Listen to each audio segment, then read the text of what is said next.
Welcome to another edition of Sporting Heritage in Conversation today. Sporting Heritage are working on a number of different programmes connected to the Women's Euros tournament 2022, which is taking place this summer in July across England. And we're really delighted to be involved. One of the programmes is to support the delivery of heritage activity for one of the host cities, Sheffield, which is kindly funded by the National Lottery Heritage Fund. And these In Conversations are part of that activity. My name's Verity Smith. I'm an associate consultant with Sporting Heritage, and today I'm talking to Dr Fiona Skillen, an academic who focuses on women's football. And although she's based in Scotland, we're going to talk about her national perspective on the game and the things that underpin women's football. So hello to Fiona. Hi, thanks for having me. And we're going to chat for about the next 30 minutes on that topic. So Fiona, just wanted to start by, I just wondered if you could introduce yourself and the kind of research that you're working on at the moment, and how you've come to do that in your job. Yeah, so as Verity said, I'm an academic. I work at Glasgow Caledonian University. I'm a senior lecturer there, teaching on our social sciences programme. But my research background is looking at the history of women's sport across a number of different events, different types of sports, and different time periods. And the latest project I'm working on is looking at mapping women's participation in football from the 1880s up to the outbreak of the Second World War in Scotland. And that's just started a couple of months ago, and it runs for a full year, and I'm absolutely thrilled to have had some funding from FIFA for this project, and just getting started on it. Really, it's been a fantastic opportunity. That sounds really fascinating already, and I know that a lot of the heritage activity as part of the Euros programme is also looking at the history of the game and the periods either side, and including the period that women were banned from playing football from 1921 till about 1970, but you're obviously concentrating on a period very much before that time. What are the things that have jumped out at you about the women's game, and perhaps stories of individuals that you've uncovered? Yeah, so I think, the first thing to say really in terms of Scotland is that it's a really under-researched area. So in terms of the women's game, there hasn't been much done. Jess Macbeth and Margot McQuaig kind of put down some markers early on about the sort of early development of the game, looking at it in the Victorian period and into the interwar years. But not much was done in detail. And so we have these huge gaps in our understanding of how the game developed, who played, where they played, who they played against, all of that kind of stuff.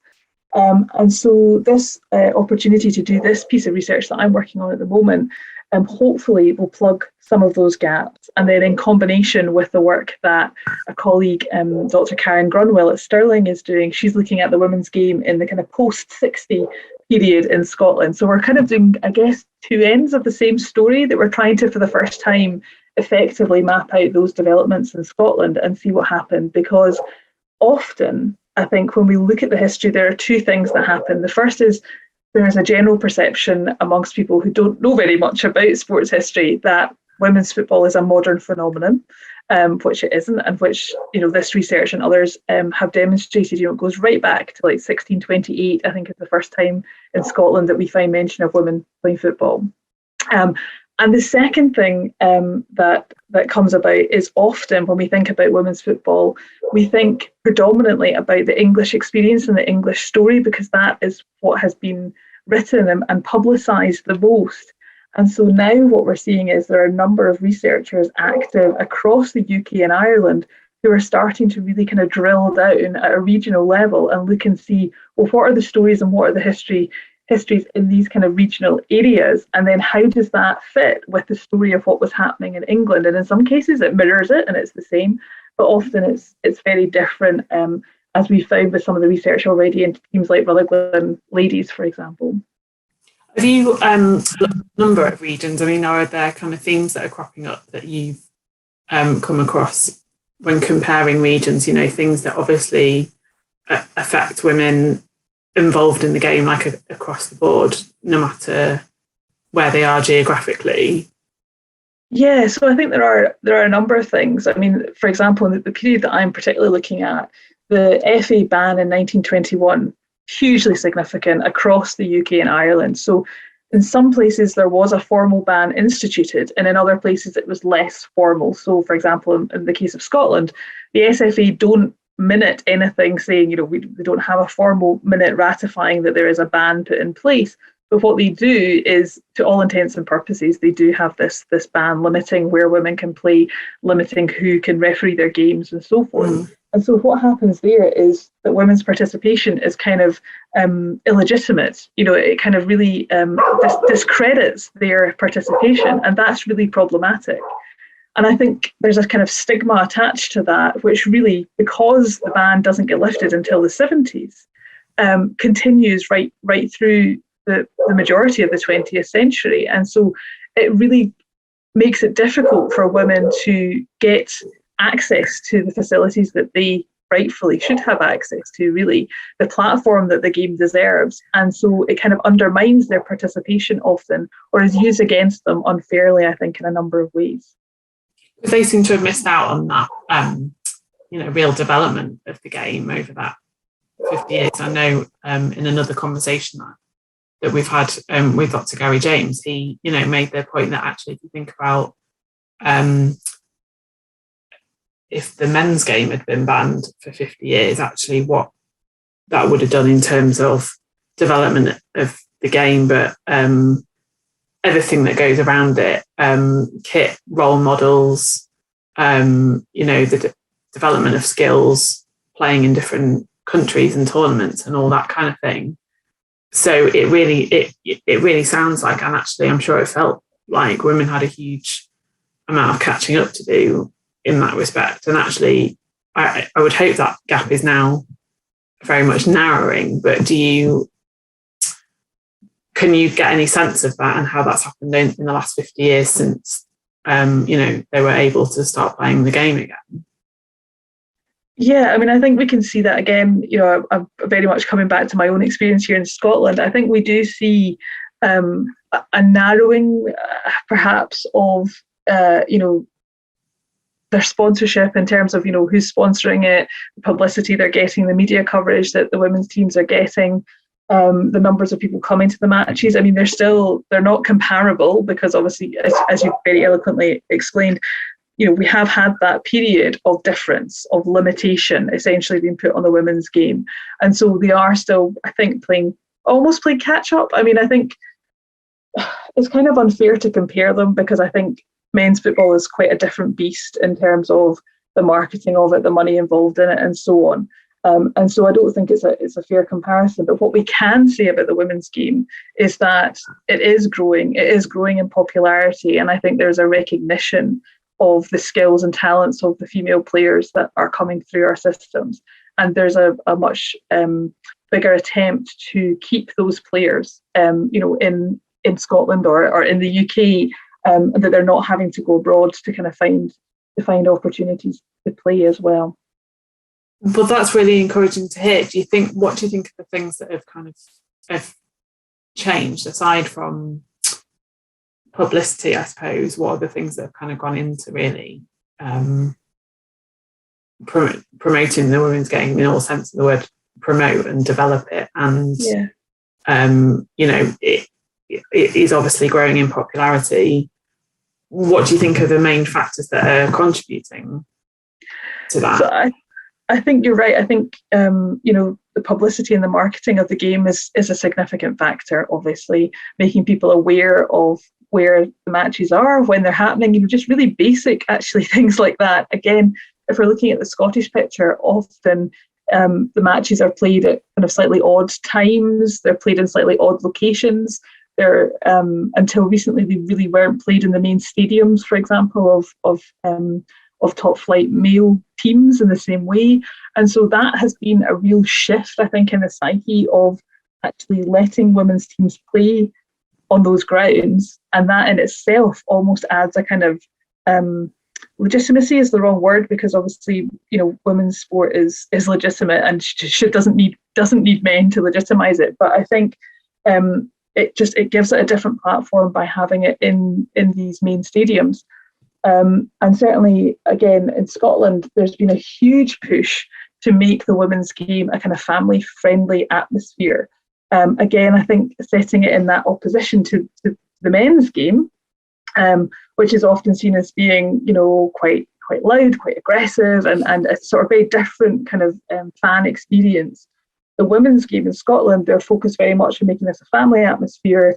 They have fan zones that incorporate lots of things for families and so forth, and that really seems to have been a very big driver up here for kind of changing perceptions of football and getting people through the gates to come and watch. And again, we've seen lots of, records being broken in terms of crowd sizes for individual teams playing and so forth in recent months and recent years. So again, there is definitely a shift. I mean, even up here, something that was really notable was the National Stadium, the women's team playing at the National Stadium at Hampden, and over and above that, having one of the players actually the same size as one of the male players on the outside of the stadium in the publicity material. That was a really significant thing. They got a lot of press coverage. But again, I think it's a really strong visual statement of how far the women's game has come. There's still a lot further for it to go, I think. But yeah, it's definitely, things are changing here, which is great.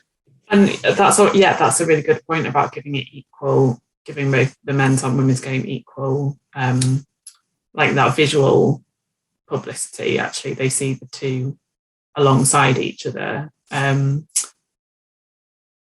not necessarily in competition with each other, but actually, that's a statement about there's something for everyone there. It's interesting what you say about venues and actually kind of letting women play at those main venues, because for the Women's Euros tournament, specifically in England, actually, we have the situation where some unusual venues or venues that people wouldn't necessarily consider using for a tournament of this scale, which actually connects and is kind of perhaps is more attractive to women, or are nearer those communities, more accessible to those communities, in playing in some of the smaller places, or places that aren't considered mainstream venues for tournaments such as this. Do you also have that, or do you think actually Scotland has kind of taken a different approach with just the way it hosts games at the main well-known? No, I don't think so. I think there's still, the majority of games are still played in smaller venues. And I think, there are positives and negatives to both of those things. I think, as you said, the positive is giving them the platform of saying, look, you are playing in this really well-known stadium, and the press coverage that tends to go with that. But the downside of that is often the crowds are a lot, much, much smaller. And so therefore the atmosphere of the games is not as good. The strength of playing at these smaller venues, more local venues, is, yes, you're usually in the heart of the community, so it's much more accessible. It's less intimidating, I think, if you're coming to a game for the first time and you've never been. Again, it's that family thing again. I think taking a small child to a big, massive, full football stadium, absolutely, I would find personally very intimidating. And so taking them somewhere slightly smaller, perhaps, is a bit more accessible. And I think also that atmosphere, it's better to have 4,000 people in a smaller venue and have a bigger atmosphere than have 4,000 people in a 50,000 seater stadium and have, no atmosphere that you can tangibly, you're tangibly aware of on the pitch. So I think there are positives and negatives. I think the fact that they are being allowed access to these facilities is a step in the right direction, and I think that's great, particularly for big matches. It's the way you're going to grow the game, I think, is to kind of show that these venues are available if people want to come and watch, and we can fill those stadiums. But yeah, there are still a number of issues around it, definitely. Yeah, no, I absolutely agree with you. And actually, on a personal note, I'm going to be going to a women's game for the first time in Sheffield, which I'm really looking forward to. So yeah, actually, the fact that it might be at a slightly smaller venue than some of the others, might be an advantage in that respect, definitely.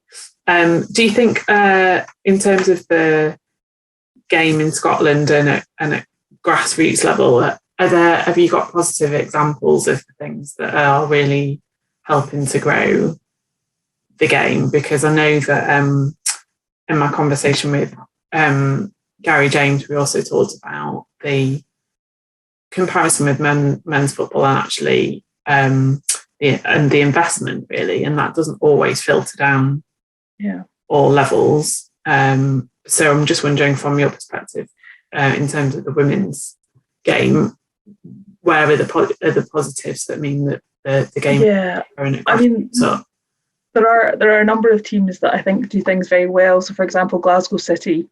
They are a sort of standalone women's team. They're not affiliated to a men's team or a bigger organisation.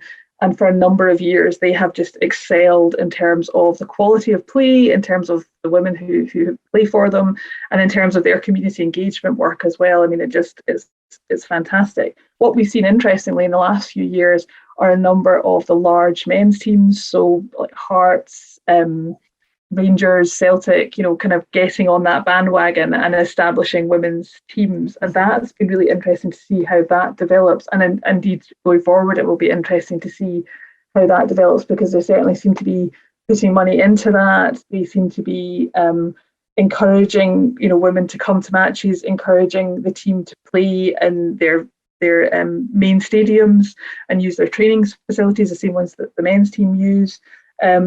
And that's been interesting.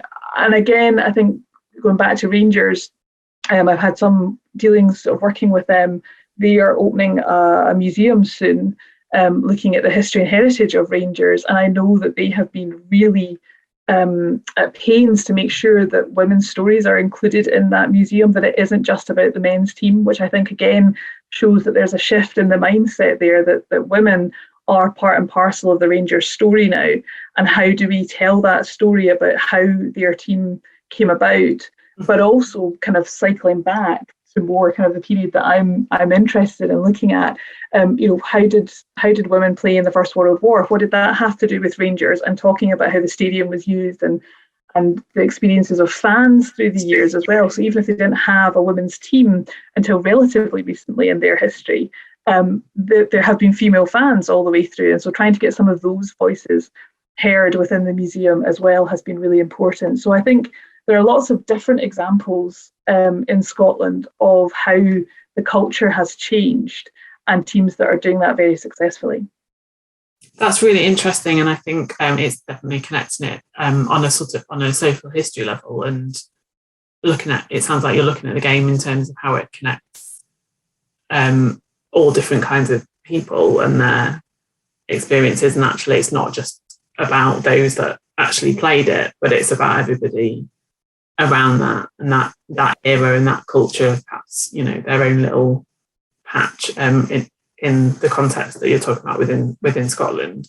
And obviously your research demonstrates that, that women's football hasn't just been for the last 50 years, but actually stretches way back. And I know that a lot of the host cities for the Euros tournament who are undertaking heritage activity in the way that Sheffield are as one of the hosts, have uncovered some of these fascinating stories and photographs and, evidence of women playing football back in the 19th century and in the early 20th century. And you think, women playing football in the First World War, that definitely isn't a story that we much about. So it is, it sounds like it's really giving voice to those that haven't been. Yes, and I think that's so important, because for a number of reasons, these women have been, forgotten or written out of history, sometimes by themselves. Particularly, I'm thinking of the Rutherglen ladies team that I've been doing a lot of research around with Steve Bolton. What we found there is a lot of these women, phenomenal players, brilliant press coverage in the interwar period, yet the team has been overlooked. So there's really nothing about them in the history books. And actually, even the families of the women themselves don't really know anything about it.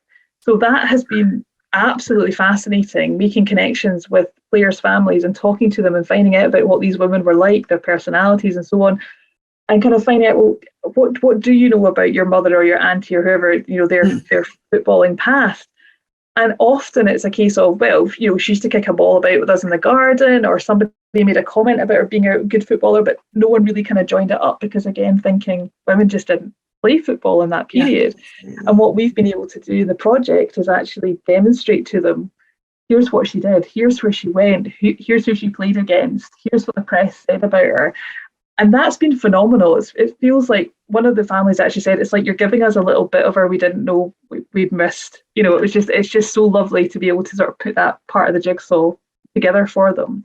But I think wider than that, the community work that we've done around the project has also demonstrated that, finding these stories and these role models can be really inspiring for young women and girls as well, and kind of knowing that the barriers that they faced have been faced by other people before and that they've overcome them to participate. And I think that's really important as well. Yeah, I think definitely. And that's another theme that I know some of the other work that's been done has touched on, in terms of, those barriers that women of a certain generation did face, and actually their story about coming through those different challenges and actually the progress that has been made to where we are now.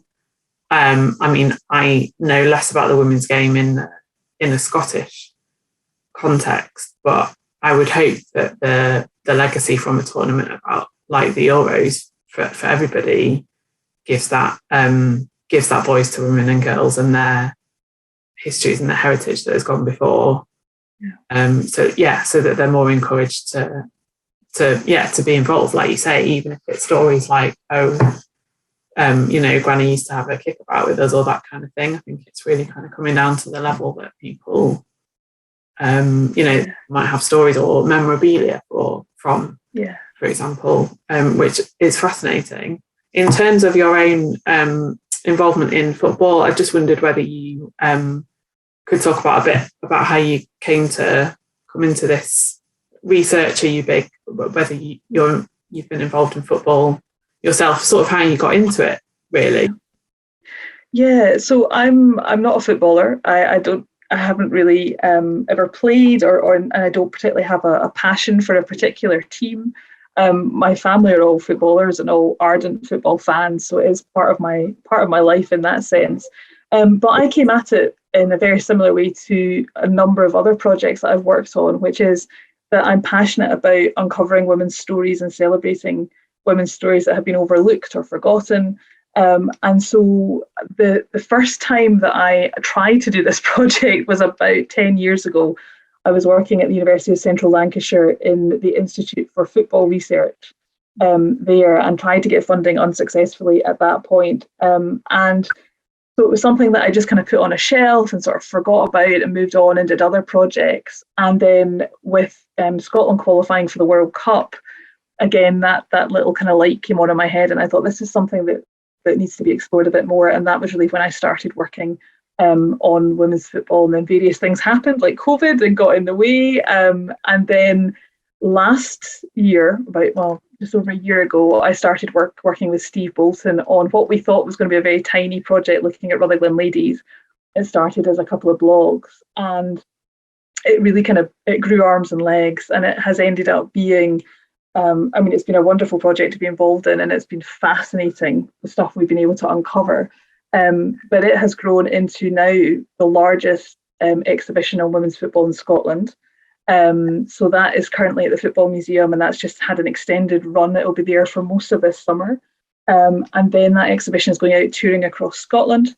And we have also just finished and just broadcast a documentary with BBC Alba looking at the story of Sadie Smith, who was one of the strikers in Rutherglen Ladies in the interwar period. And her granddaughter is singer-songwriter Eddie Reader. And so we did a kind of Who Do You Think You Are type programme, where we were kind of taking Eddie's memories of her granny and looking back, and then putting that together with what we had found in the research about her grandmother, and sort of showing her this amazing story that the family really knew very little about.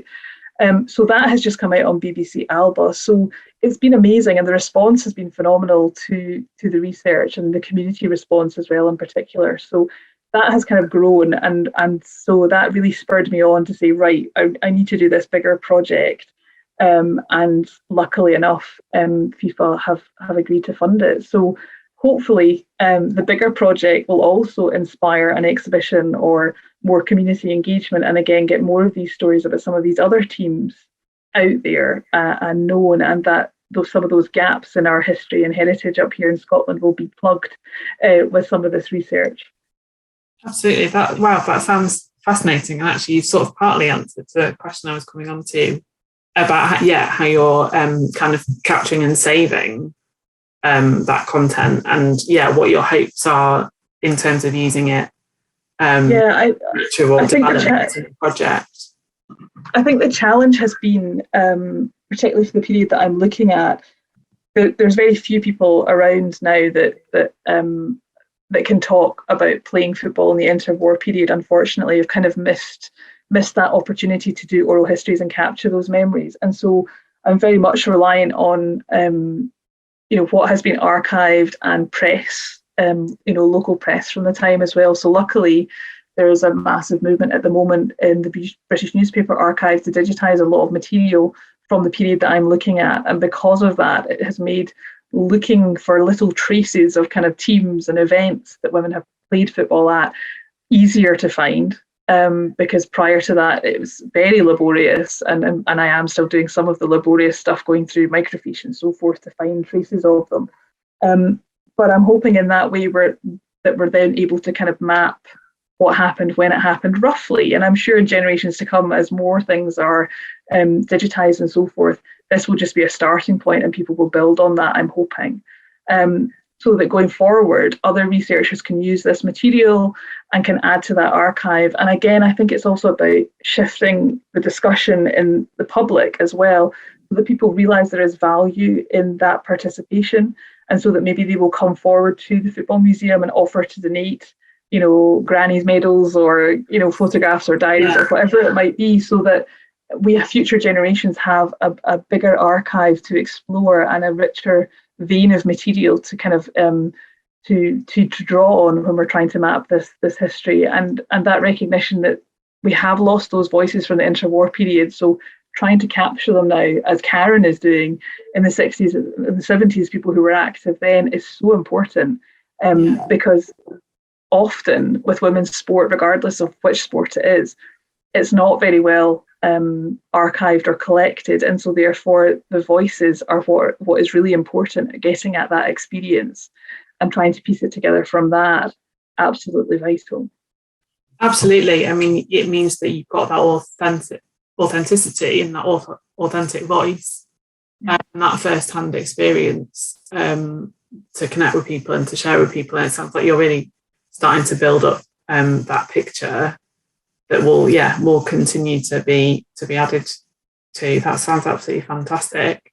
It's really fascinating talking to you. I just wanted to kind of draw our conversation to a close really with I know that Scotland unfortunately aren't in the Women's Euros tournament, but in terms of your perspective on women's football, what do you think a tournament of the size of Women's Euros and being held in the UK, okay, concentrated in England, but a tournament such as that at home, what do you think the legacy will be, should be, can be, I suppose, or what are the things that you'd like to kind of see come from that?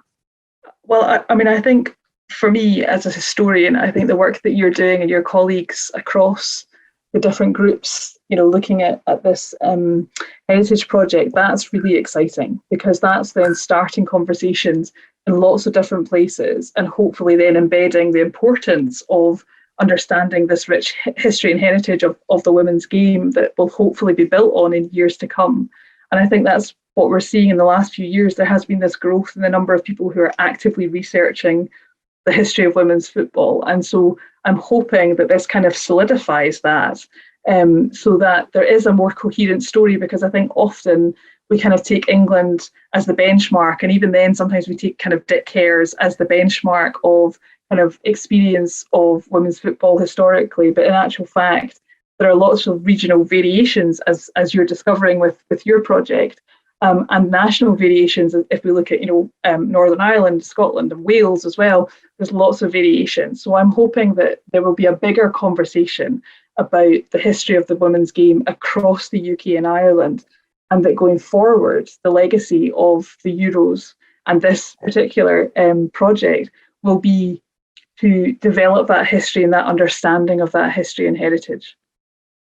Yeah, I think you're absolutely right. I think it's really important to see this tournament in the context of the women's game, in the context of history, and actually how, the developments in the game as well. So thank you very much, Fiona. That's been brilliant to talk to you, and could have talked to you for a lot longer today, but really appreciate your time and insight on the women's game, and wish you all the very best for your project and the continuing work to come from that. Sounds absolutely fantastic.